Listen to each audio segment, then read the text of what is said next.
Hello, my friends. We are back again with the Boxcar Children, and we are on chapter number 5. And this might be my favorite chapter of this book. It is called Explorers Find Treasure. All right, here we go. Chapter 5. The next morning, Jessie woke up first. She got up at once, for she was the housekeeper. The dog sat in the door of the car and looked at her as she jumped down to get the milk for breakfast, and then he jumped down after her. Jessie walked down to the little brook and stopped to look at the waterfall. It was beautiful. "I must look in the refrigerator," she said with a laugh. It was a funny refrigerator. There was a rock behind the waterfall, and the night before Jessie had put the 2 bottles of milk in a hole in this rock. Now she took out the bottles and found that the milk was very cold. "Is it good?" called Benny, who sat in the car door. "It is delicious," cried Jessie. "It is cold, too." And she got up into the car with the milk and sat down beside Benny. And the 4 children drank milk for breakfast. Henry said, "Today I'll go to town and try to find some work to do. I can cut grass or work in the garden or something. And then we'll have something besides milk for breakfast." He washed his hands and face and started out. "I'm so glad you have a dog, Jessie," he said. "Goodbye, I'll be back at noon." The children looked after Henry, and then they looked at Jessie. "What are we going to do now, Jessie?" Benny asked his sister. "Well, Benny," answered Jessie, "we'll go exploring. We'll look for treasures. We'll begin here at the car, and then we'll look and look until we find a dump." "What's a dump?" asked Benny. "Oh, Benny," said Violet, "you know what a dump is, old tin cans, old dishes, and bottles." "Are old tin cans and dishes treasures?"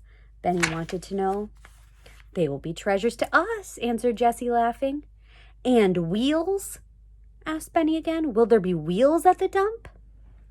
"Yes, maybe," replied Violet. "But cups, Benny, and plates, and maybe spoons, and you like to drink milk out of a cup." "Oh, yes," Benny agreed politely, but anyone could see that his mind was still on the wheels. The explorers started walking down the old rusty tracks, with Watch hopping along on 3 legs. The other paw, still tied up with Jessie's handkerchief, was held off the ground. There's a little picture of Watch. But the dog looked very happy. He liked these kind children.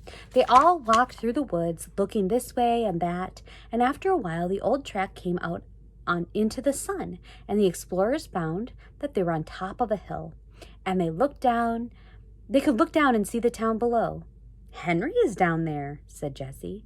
Benny was walking along with his 2 sisters. Suddenly he cried happily, "Look, Jessie, there's a treasure, a wheel!" The girls looked where he was pointing, and they saw a big dump with many old bottles and tin cans in it. And there were also both wheels and cups. Indeed, there were dishes of all kinds. "Oh, Benny," cried Jessie, "you saw the treasures first. What should we do without you?"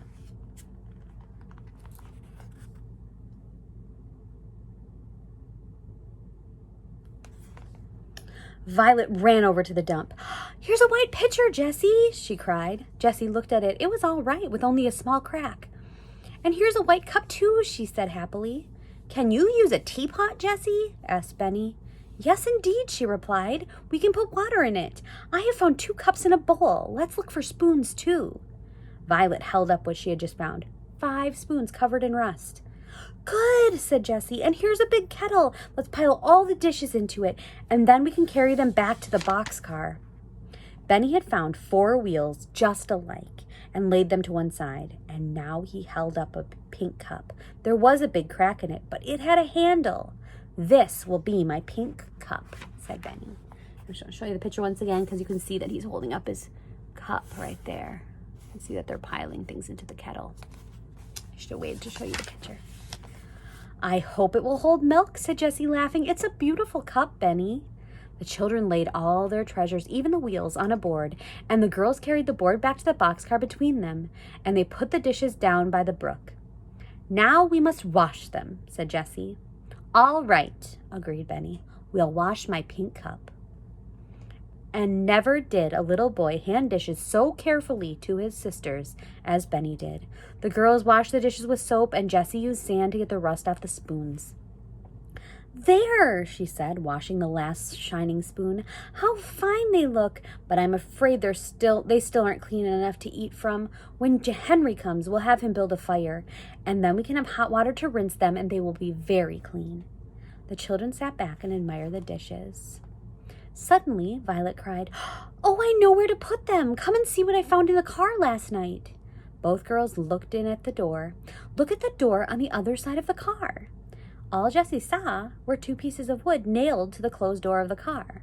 But she knew at once what was in Violet's mind, and she ran to get the board that they had carried from the dump and laid it carefully across the 2 pieces of wood, and a fine shelf. It made a fine shelf for the dishes. There, said Jessie. The children could hardly wait to put the shining dishes on the shelf. Oh, let's put them on now, said Violet, and we'll see how they look without waiting to rinse them. And when they were on the shelf, Violet picked some white and yellow flowers and put them in a cup full of water in the middle of the shelf. There, said Jessie, stepping back to look at it. Looks very cute. You said there 3 times, remarked Benny. So I did, replied Jessie, laughing, and I'm going to say it again. She pointed into the woods and said, There. Henry was coming through the woods, and he carried many funny-looking bundles in his arms. But he would not open his bundles or tell them what he was doing until it was time for dinner. Where did you get the dishes? He cried when he saw the shelf. We went exploring, said Violet, and found a big dump. The children began telling him about their treasures, and Benny told him about the tin cans and his pink cup and his wheels.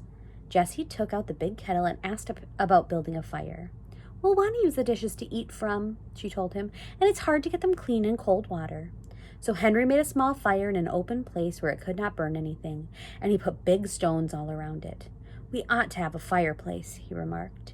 Jessie cleaned the kettle with sand and filled it with water, and then Henry put it on the fire, and soon the water was boiling, and Jessie rinsed the dishes carefully. Now I know they're clean enough to eat from, she said happily. And that's the end of that chapter. And I liked that chapter because the first time I heard the book, and every time I read it since, I always imagine that dump and how cool it was to find all those things and to think of how you could make them yours and then to bring them back and make a little shelf in the home. And I just always have really liked it. So, all right, there's that chapter. I love you guys.